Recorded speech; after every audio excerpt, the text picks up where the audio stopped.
Hello everyone, welcome to GK Today. A very good morning to all of you. Let us have a look over today's important current affairs. Before starting, let me tell you for all those who are looking for the English version of this video, they can get on the GK Today's new channel, that is GK Today 2.0. The link is given in the description box. ये जो questions हैं ये part हैं daily 20 MCQ series के, जो कि आपको GK today के एंड्रॉयड एप्लीकेशन ऐप पर मिल जाएंगे। सबको पता ही है, जिन्हें नहीं पता आप जीके टुडे की एंड्रॉयड एप्लीकेशन ऐप डाउनलोड कर सकते हो। और साथ ही साथ वहाँ पर मोर देन 500 प्लस क्वेश्चंस होते हैं हर मंथ, कैटेगरी वाइज क्वेश्चंस भी होते हैं। तो देर किस बात की, उस ऐप को इंस्टॉल कर लेना। अब चलते हैं आपके पहले क्वेश्चन की तरफ। तो चलिए देखते हैं, आप सबको तो दिख ही रहा होगा पहला सवाल, जो कि कहता है कि एशिया का लार्जेस्ट कॉम्प्रेस्ड बायोगैस प्लांट अभी रिसेंटली इनॉग्रेट किया गया है कौन सी स्टेट के अंदर। Asia's largest compressed biogas plant has been recently inaugurated in which state?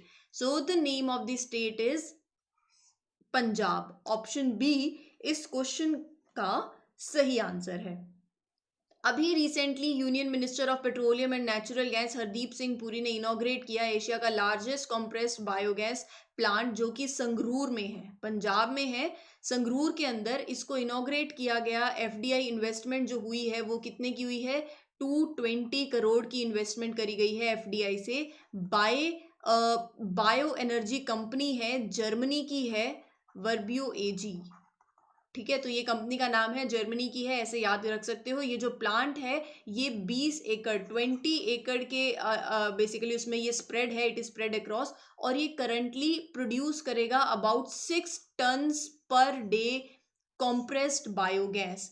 सारी बातें एक तरफ, लेकिन ये कॉम्प्रेस्ड बायोगैस क्या है ये फंडा भी तो पता होना चाहिए, तभी तो ये प्लांट जाके समझ आएगा। कॉम्प्रेस्ड बायोगैस बेसिकली कुछ नहीं है, जो आपका वेस्ट होता है जब आप उसको डिग्रेड करते हो, डिकम्पोजिशन होता है उस वेस्ट का, तो उससे जो गैस निकलती है फिर उसको प्योरीफाई करके उसको कंप्रेस कर दिया जाता है और उसको बोला जाता है कंप्रेस्ड बायोगैस। ठीक है, pure methane content of 90% basically इस गैस में होता है। और क्लाइमेट चेंज जो हो रहा है, हम इतना ग्रीन हाउस गैसेज एमिशन जो हम कर रहे हैं, तो उसके एक ऑल्टरनेटिव बहुत ही अच्छा है। ये क्यों हो रहा है, ये लाया क्यों जा रहा है? इतना बड़ा एशिया का लार्जेस्ट प्रोजेक्ट हम बोल रहे हैं, क्यों ला रहे हैं इसको पंजाब में? सब लोग अवेयर हैं स्टबल बर्निंग से। स्टब लोगों को पता है कि जब चावल के बाद जो पैडी स्ट्रॉ होता है जो बचता है, तो उसको जला दिया जाता है, पराली जिसे बोलते हैं। जब उसे जलाया जाता है तो नॉर्थ इंडिया में, दिल्ली एनसीआर में बहुत सब एयर की क्वालिटी बहुत गिर जाती है। फिर उसके बाद उसके जलाने के बाद थोड़े टाइम बाद फिर हम वीट लगाते हैं फार्मर्स, तो उसके कंपैरेटिवली इस पूरे सॉल्यूशन में पूसा डिकम्पोजर काफ़ी सॉल्यूशंस लाए गए कि ऐसे कर लेते हैं, वैसे कर लेते हैं। पूसा डिकम्पोजर भी हमने पढ़ा। फार्मर्स को तो इसमें ऑलरेडी इसको खरीदना पड़ेगा, फिर इसको आप उसको फार्म्स में स्प्रेड करोगे, और फिर आप basically it is also another way कि कैसे हम स्टबल बर्निंग नहीं करें, हम कैसे मतलब उस पेडी स्ट्रॉ का क्या यूज़ कर सकते हैं। तो यहाँ पर एक कॉम्प्रेस्ड बायोगैस से क्या होगा, इसके क्या फ़ायदे हैं? जो पेडी स्ट्रॉ है उसको लिया जाएगा। ठीक है, तो ये जो प्लांट है इसकी करंटली कैपेबल है of processing 6 tons of pedi straw. तो इससे क्या होगा, देखो फार्मर्स जो है वो अपनी पेडी स्ट्रॉ यहाँ बेच सकते हैं, तो उनको एक एक्स्ट्रा इनकम भी मिल जाएगी। और जलाना भी नहीं पड़ेगा, क्लाइमेट चेंज पे भी जो क्लाइमेट है उस पर भी ज़्यादा इफेक्ट नहीं होगा। और साथ ही साथ बात करी जा रही है कि इसकी कैपेसिटी बाद में एक्सपेंड कर दी जाएगी to 300 tons of paddy straw per day, जिससे कि आप ये देख सकते हो कि कितना एक अच्छा तरीका है। और साथ ही साथ यहाँ पर फार्मर्स की इनकम तो ऑब्वियसली बढ़ेगी ही बढ़ेगी, और इसके साथ साथ आप बोल सकते हो कि स्टबल बर्निंग जो है वो भी कम होगी on 40,000 to 45,000 acres of area. Carbon dioxide जो एमिशंस हैं वो भी कम होंगे, right? It will cut down, you can say 1,50,000 tons of carbon dioxide. तो बहुत ही एक अच्छा तरीका है। और साथ ही साथ ऑब्वियसली इसके आने से, इस प्रोजेक्ट के आने से हम कैसे भूल सकते हैं कि एम्प्लॉयमेंट जो है, डायरेक्ट एम्प्लॉयमेंट और इनडायरेक्ट एम्प्लॉयमेंट भी अपॉर्चुनिटी मिलेगी इस प्रोजेक्ट के आने से। डायरेक्ट एम्प्लॉयमेंट में यू कैन से it will provide 390 people this opportunity, और इनडायरेक्ट में 485 पीपल। तो ये कुछ एक प्रोजेक्ट है जिसके बारे में मैंने आपके साथ शेयर कर दिया है। अब चलते हैं अगले क्वेश्चन के ऊपर। Liz Truss recently resigned as the prime minister of which country? बहुत ही सुर्खियों में, बहुत ज़्यादा न्यूज़ में, सबने अभी हमने क्वेश्चन भी देखा था कि उनके बाद ऋषि सुनक जो हैं सुनक वो प्राइम मिनिस्टर बन गए हैं। कहाँ के बने हैं? यूनाइटेड किंगडम के। तो ऑप्शन बी इस क्वेश्चन का सही आंसर है। पहले कौन? Liz Truss recently resigned as the prime minister और उसके बाद बने Rishi Sunak. So basically British prime minister Liz Truss announce कि she will step down from the position leader of the Conservative party. बहुत मतलब ऑब्वियसली मतलब 45 डेज का स्पैन रहा है और उनकी कुछ पॉलिसीज ऐसी रही हैं जो कि एक इकोनॉमिक टर्माइल ले आए। देखो यूके के इस टाइम इकोनॉमी स्टेगनेंट रही, उन्होंने क्या किया? इन्फ्लेशन बहुत बढ़ रहा है और उसी के चलते आप क्या कर रहे हो? गवर्नमेंट एक्सपेंडिचर भी बढ़ा रहे हो और साथ साथ आप टैक्सेस जो है वो भी कम कर रहे हो, राइट? तो taxes obviously cutting down of the taxes अगर आप करोगे तो इस टाइम पे आपको तो क्या करना है? इन्फ्लेशन को कैसे कंट्रोल करते हैं? जब आप लोगों के हाथ से पैसा लोगे, ठीक है, जब तो ये अभी पूरे देश का सिनेरियो है। अभी आप देखो इंडिया की बात करो तो हमने ये भी डिस्कस किया है कि रेपो रेट जो है वो बढ़ चुका है, राइट? तो क्यों बढ़ा है? ताकि आप इन्फ्लेशन को भी कंट्रोल करो। तो ये सब चीजें जो उनकी एक मिनी बजट जो लाया गया उसकी वजह से भी आप बोल सकते हो इकोनॉमिक टर्मोइल हुआ और ये सब चीजें हुई। लेकिन अब इम्पोर्टेंट आपके लिए जो जानना है इस सारी बातों के बाद कि कौन स्टेप डाउन किया, कौन है, और अब इनके बाद कौन बने हैं प्राइम मिनिस्टर यूके के, ठीक है? तो ये सारी इंफॉर्मेशन आपके लिए इंपॉर्टेंट है। अब चलते हैं अगले क्वेश्चन की तरफ। अगला क्वेश्चन क्या कहता है? जल्दी से पढ़ो और फिर मुझे आंसर दो। क्वेश्चन है वो कौन सी स्टेट है that was rank first in the Pradhan Mantri Awas योजना अर्बन अवार्ड्स 2021। प्रधानमंत्री आवास योजना अर्बन अवार्ड्स 2021 के अंदर वो कौन सी स्टेट है जिसको फर्स्ट रैंक किया गया है? तो वो स्टेट का नाम है उत्तर प्रदेश। ऑप्शन सी इस क्वेश्चन का सही आंसर है। तो पहली पोजीशन किसने ली है? उत्तर प्रदेश ने ली है, फिर उसके बाद मध्य प्रदेश, ठीक है, और फिर तमिलनाडु। सेकंड पोजीशन पे मध्य प्रदेश, थर्ड पोजीशन पे तमिलनाडु। गुजरात जो है it saw basically 5 special category awards. Jammu and Kashmir को बेस्ट परफॉर्मिंग यूटी का अवार्ड मिला है, फिर Dadar and Nagar Haveli and Daman and Diu को।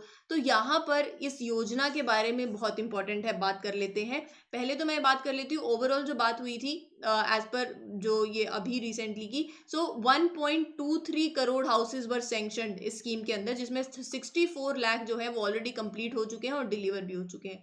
प्रधानमंत्री आवास योजना अर्बन जो स्कीम है ये basically scheme ministry of housing and urban affairs की स्कीम है, जहां पर होम लोन्स दिए जाएंगे। ये बात थी, अफोर्डेबल होम लोन्स दिए जाएंगे किसको? अर्बन पुअर को, ठीक है। उस पे बाय आप जो इंटरेस्ट रेट है उस पे सब्सिडी प्रोवाइड करोगे एट दी होम लोन्स। तो ये जो एजेंडा रहा है ये रहा है किसका? प्रधानमंत्री आवास योजना अर्बन का, जिसके अंदर जो बेनिफिशियरीज हैं बेसिकली जो अर्बन हाउस शॉर्टेज है, ये मिशन उस पर्टिकुलर प्रॉब्लम को एड्रेस करना चाहता है, जो कि इकोनॉमिकली वीकर सेक्शंस हो गए या फिर लोअर इनकम ग्रुप में आते हैं या फिर मिडिल इनकम ग्रुप के अंदर आते हैं, तो ये स्लम ड्वेलर्स हो गए, तो ये सब इसके अंदर इस कैटेगरी के अंदर इस बेनिफिशियरी में इन्वॉल्व है। जैसे इकोनॉमिकली वीकर सेक्शन के अंदर कौन से बेनिफिशियरीज होंगे? जिनकी मैक्सिमम एनुअल फैमिली इनकम जो है वो कितनी हो? और 6 लाख, ठीक है। तो ऐसे करके ये क्राइटेरिया है बेनिफिशरीज का। अब चलते हैं अगले क्वेश्चन के ऊपर। अगला क्वेश्चन कहता है क्या? कंपटीशन कमीशन ऑफ इंडिया से रिलेटेड ये क्वेश्चन है कि उन्होंने अभी एक पेनल्टी इम्पोज करी है ऑफ ओवर ₹1300 करोड़। कौन सी technology major? So the Competition Commission of India imposed a penalty of over ₹1300 crore on which technology major? Meta, Google, Amazon, Apple, बताइए। कंपटीशन कमीशन ऑफ इंडिया ने जो पेनल्टी इंपोज करी है वो गूगल के ऊपर करी है। क्यों करी है अभी मैं आपको बताऊंगी। सबको ही पता है competition of commission of India का काम क्या है?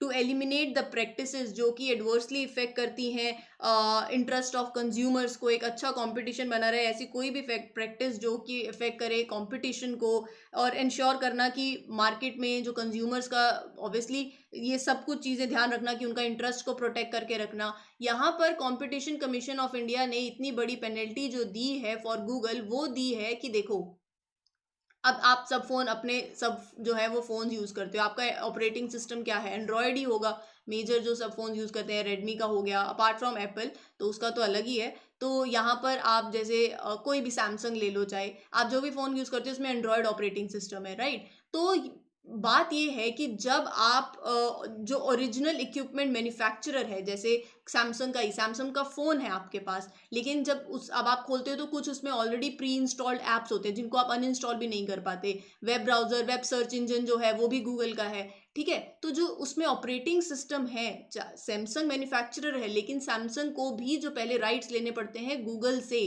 राइट, फॉर दिस, ताकि उसमें ये सब चीज़ें जो है, जो एंड्रॉयड ऑपरेटिंग सिस्टम है वो हो।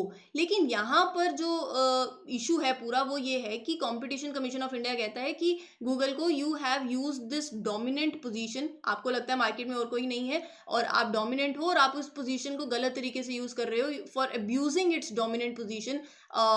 यहाँ पर जो कंपटीशन कमीशन ऑफ इंडिया है, इसीलिए उन्होंने एक पेनल्टी इम्पोज करी है कि आपकी एंटी कॉम्पिटिटिव प्रैक्टिसेस हैं मार्केट के अंदर for the mobile operating systems.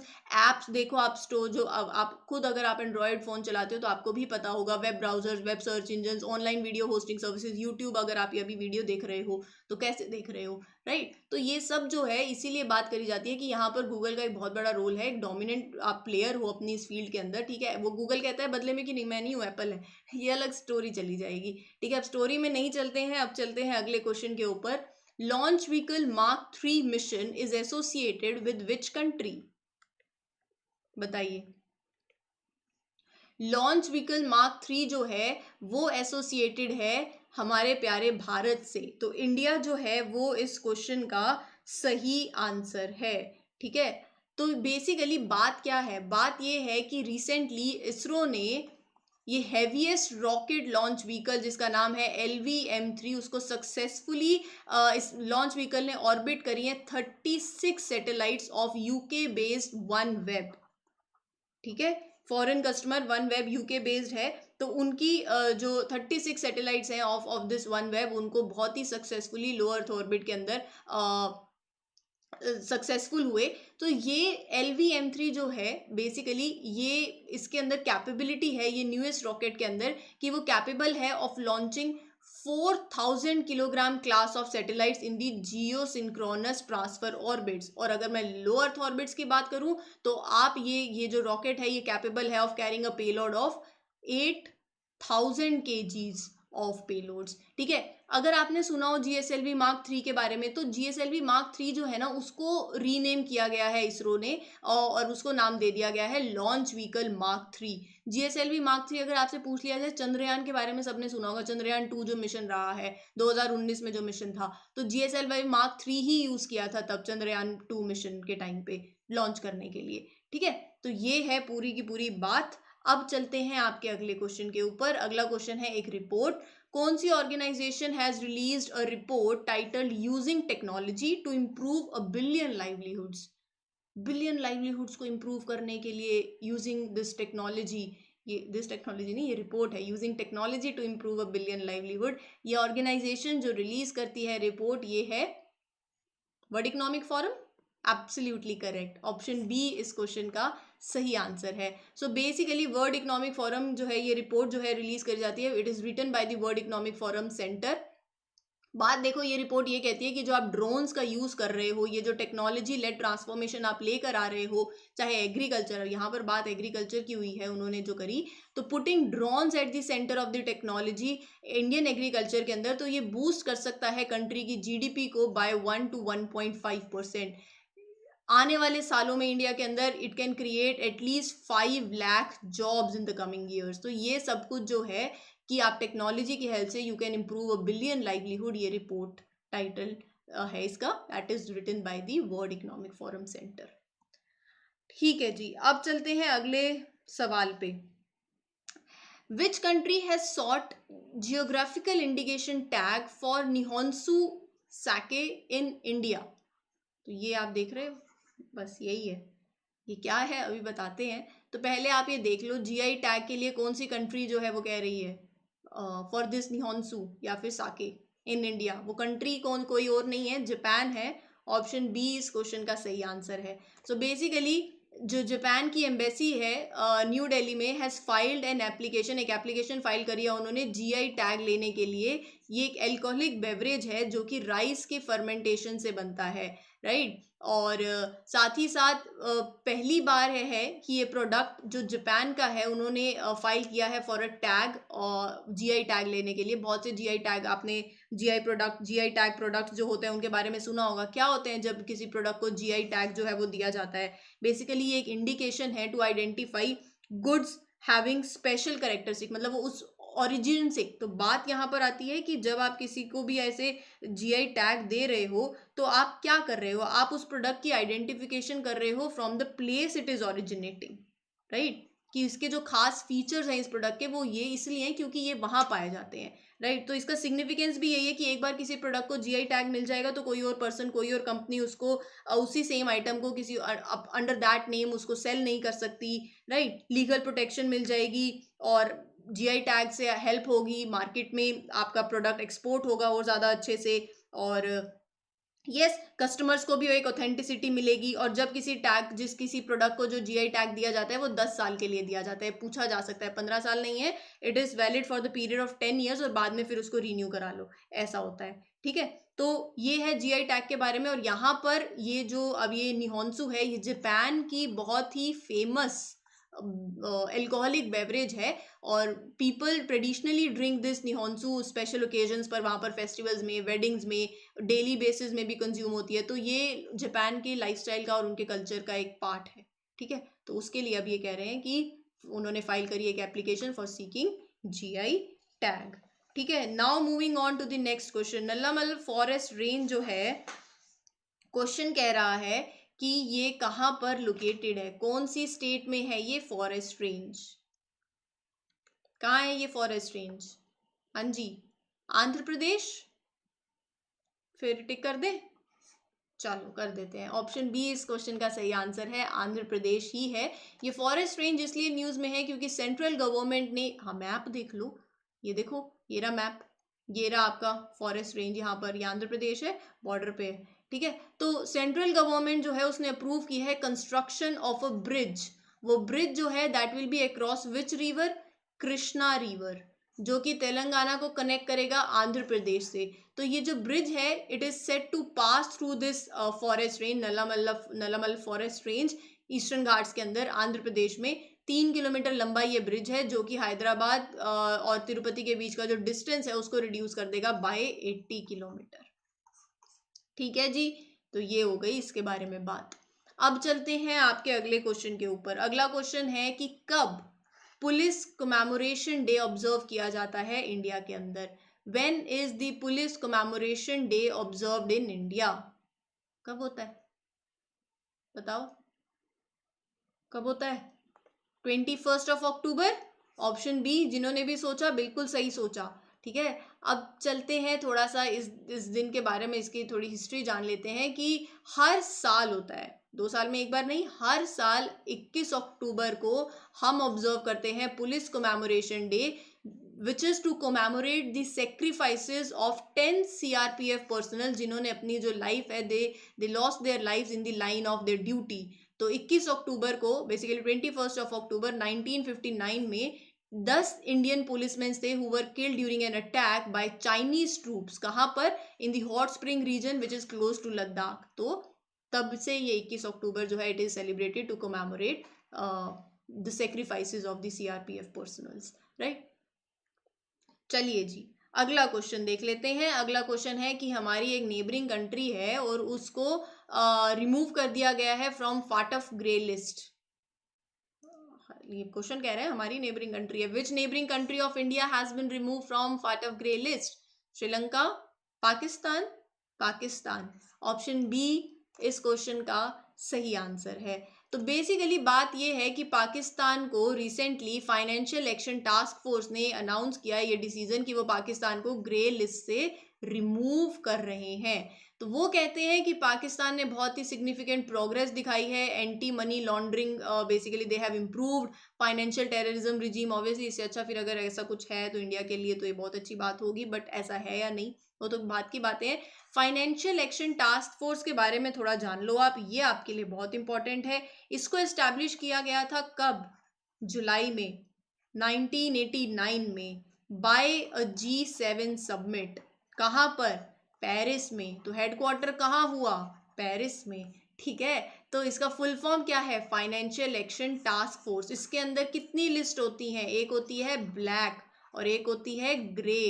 ठीक है, तो बेसिकली जब आप किसी को भी ऐसे ग्रे लिस्ट में डाल दो, ब्लैक लिस्ट तो फिर और ही ज्यादा काम खराब हो जाएगा। जब आप किसी को जैसे ग्रे लिस्ट में डाल देते हो किसी कंट्री को, तो इससे होता क्या है, क्या इंपैक्ट पड़ेगा अगर आप किसी कंट्री को ऐसे लिस्ट में डाल दोगे?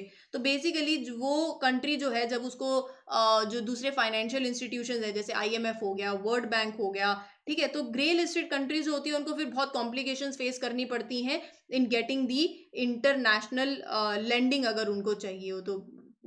देश की हालत जो है वो, अगर इकोनॉमी ठीक नहीं चल रही, लोन चाहिए, तो फिर ये सब लेने में प्रॉब्लम होता है। फाटफ करता क्या है? फाइनेंशियल एक्शन टास्क फोर्स, ये एक इंटर गवर्नमेंटल बॉडी है जो कि प्रिवेंट करती है फाइनेंशियल क्राइम्स, वो क्राइम्स जो कि टेररिज्म को बढ़ावा दें, एड करें, तो वो सब पे नजर डालना, उस पर ध्यान रखना, चेक करना, ठीक है, to develop the measures to combat the money laundering. तो ये सब जो है वो इसका काम है। और यहाँ पर ग्रे लिस्ट को और भी कुछ बोला जाता है, वो है इंक्रीज्ड मॉनिटरिंग लिस्ट।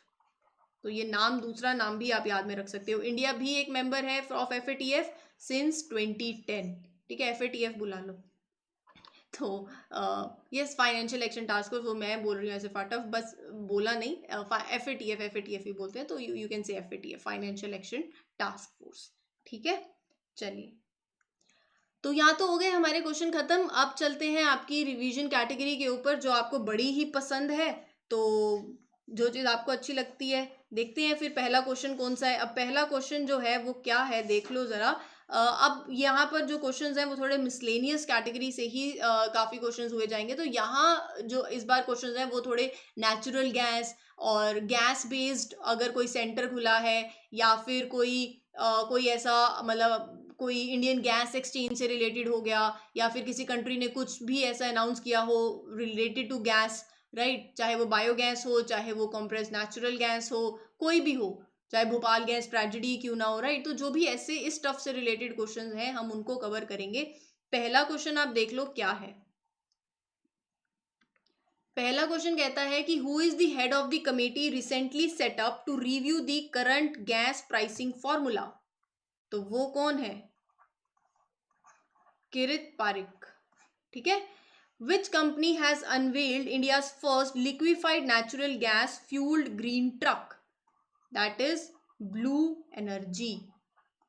एशिया का largest compressed biogas plant has commenced production in which state? ये तो अभी पढ़ा है, पंजाब। ठीक है, अगला क्वेश्चन है HPCL has commenced cow dung to compressed biogas project, कौन सी स्टेट में? राजस्थान में। ओके, अगला क्वेश्चन है वो कौन सी स्टेट है जिसने इनोग्रेट किया है first gas based tea processing centre? Tripura ने। अच्छा, which major country announced emergency measures including using of coal after the shortage of supply of gas from Russia?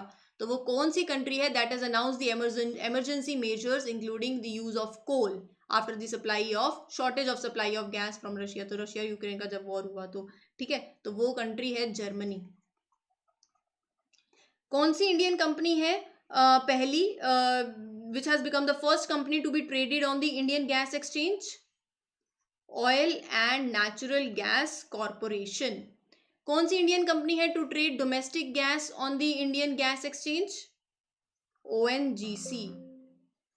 Just a second,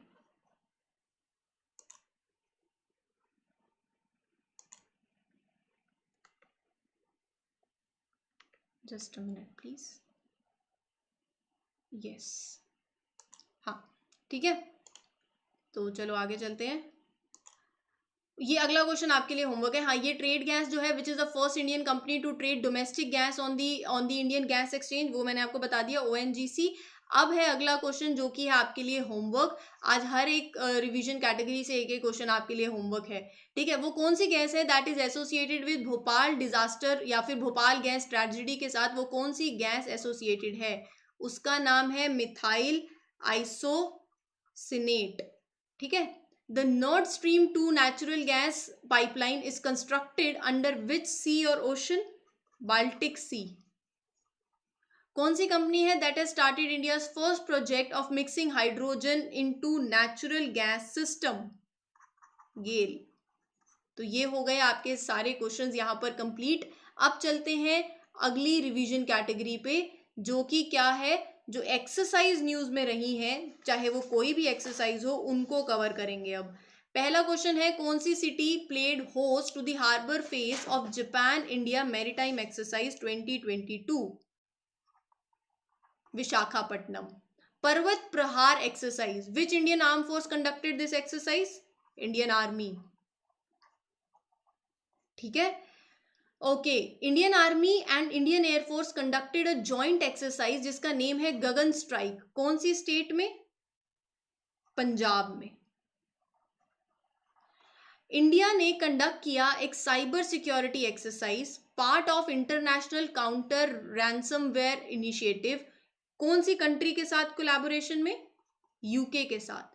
multilateral command exercise Vostok 2022, which country is the host of this exercise? Russia, ठीक है। अगला question क्या कहता है? अगला question है, cyber security exercise Synergy, which institution conducted this exercise? CERT In. Indian coast guard conducted, अच्छा ये तो आपके लिए होमवर्क है, सॉरी, ये आप पढ़ोगे और ये आप मुझे बताओगे, ठीक है। तो ऑप्शंस भी नहीं दूंगी, आप बताना कि इसका क्वेश्चन का क्या आंसर है। एक एक्सरसाइज के बारे में ही है, बहुत ही सिंपल सा है। अब चलते हैं अगले क्वेश्चन के ऊपर। ये है क्वेश्चन एक एक्सरसाइज पे, मैरीटाइम पार्टनरशिप एक्सरसाइज। एक क्वेश्चन उस कैटेगरी से, एक क्वेश्चन इस कैटेगरी से, ठीक है। India recently concluded a maritime partnership exercise with which country with the participation of INS Sumedha? बताइए। तो आंसर इज ऑस्ट्रेलिया, ठीक है। VINBAX 2022 is Vietnam's first training exercise with a foreign army held with which country? India. Vostok 2022 जो military exercise है, which country hosts this exercise? Russia, ठीक है। ये हो चुका है शायद पहले क्वेश्चन, हाँ ये हो चुका है। Okay, which country hosted super Garuda shield defence exercise? Indonesia, ठीक है। चलिए अब चलते हैं आपकी नेक्स्ट कैटेगरी पे और देखते हैं कुछ क्वेश्चंस, मिसलेनियस क्वेश्चंस हैं अब। तो पहला क्वेश्चन क्या कहता है, कौन सा एयरपोर्ट है that is set to be named after Indian revolutionary freedom fighter Bhagat Singh? उसका नाम है चंडीगढ़ इंटरनेशनल एयरपोर्ट। कौन सी कंट्री है which country supply J-10C fighter aircraft to Pakistan? वो है चाइना। ओके, अगला क्वेश्चन जो है वो आप बताओगे? आप बता देना। चलो ये आपके लिए एक होमवर्क रख देते हैं। मैंने आपको बोला था हर एक कैटेगरी से एक एक होमवर्क होगा, ये आपके लिए एक होमवर्क है। एक क्वेश्चन उससे, एक क्वेश्चन यहाँ से, एक क्वेश्चन यहाँ से। ये हो चुका है। इंडियन आर्मी और Indian air force conducted a joint exercise name Gagan strike in which state? तो वो है पंजाब, ठीक है। Okay, prime minister inaugurated Kalam नो carnival book fair in which city? Ahmedabad में। Indian Army along with which institution flight tested quick reaction surface to air missile system? DRDO। Theme क्या है international day of clean air for blue skies की? क्या है theme? The air we share, the air we share, ये है theme. अगला question है, which Indian air carrier has joined a sustainable initiative spearheaded by world economic forum? IndiGo. Okay, what is the name of the satellite based augmentation system जिसको develop किया गया है इसरो ने और एयरपोर्ट अथॉरिटी ऑफ इंडिया ने? उसका नाम है गगन। इंडिया की पहली इंडिजीनियस एयरक्राफ्ट कैरियर का नाम पूछा है आपसे, नाम है विक्रांत। और अगला है कि 4th edition of Indian clean air summit, इसका वेन्यू पूछा है आपसे, वो है बेंगलुरु। ठीक है, तो अब आपके पास ये क्वेश्चंस हो गए हैं सॉल्व। ये है आपके होमवर्क के 3 क्वेश्चंस नहीं है, ऑलरेडी 3 क्वेश्चंस और दे चुकी हूँ, टोटल 6 क्वेश्चंस हो गए हैं। तो आप मुझे कमेंट्स में सबके आंसर बताएंगे। तो यहाँ पर इस वीडियो को यही एंड करती हूँ। आई होप आपको ये वीडियो अच्छी लगी है। वीडियो अच्छी लगी है तो लाइक, शेयर और चैनल को सब्सक्राइब करना मत भूलना। आंसर सब कमेंट्स में दे देना। Thank you everyone, happy learning, have a nice day.